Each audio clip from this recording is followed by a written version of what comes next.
What's going on, guys? Coach Chris here with Force Through Faith, and today we're going to be going over the GHD sit-up. Okay, so this is a movement that's a really good core exercise. If you've ever done a ton of GHD sit-ups before and it hurts to laugh the next day, it's because you're really using a lot of abdominal muscles. You're going into extreme extension, into flexion.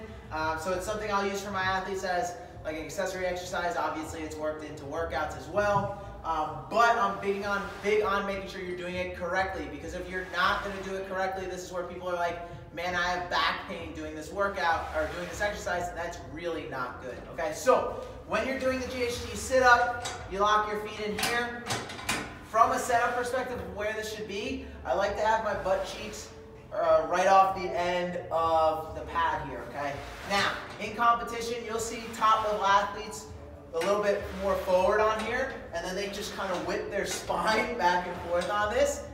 Not advised for the general population. That's something where, again, there's going to be a line that's drawn between sport and just pure fitness, because as sport, you're going to do whatever's going to get you a faster time. So from here, your butt cheeks are off the edge, my feet are locked in appropriately. I go down, touch the floor, and then come back up, okay? Now, as I go down, common mistake some people make is they start to turn their head back, basically looking for the floor, okay? What I like to tell people is, guys, the floor isn't going anywhere, okay? It's not moving. There's no need to look for it. Keep your chin tucked. Keep your rib cage down, just like you would for any of your lifts. That's a stable position for your back and your midsection. Rib cage down, chin tucked. So now I'm more of a straight line as opposed to an arch, okay? That's where someone's back would hurt. So chin tucked, rib cage down. I then reach wide. The reason why I reach wide with my arms to touch the floor is, again, the closer I am, the better chance I'm going to arch my back, okay?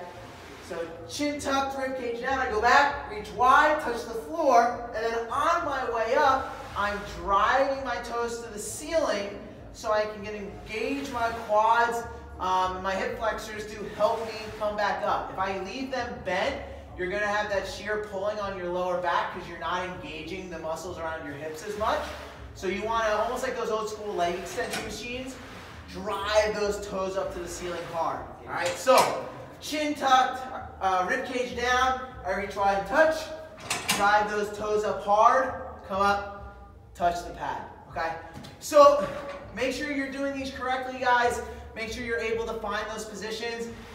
Honestly, this is something I really don't give to people who are just looking to look good, feel good, but for folks who are more on the athletic side of things, more of a CrossFit athlete type goals, this is something I'll mix in. So if you have strength prerequisites in your core to do such an exercise, make sure you're doing these correctly, guys, and really build that core strength.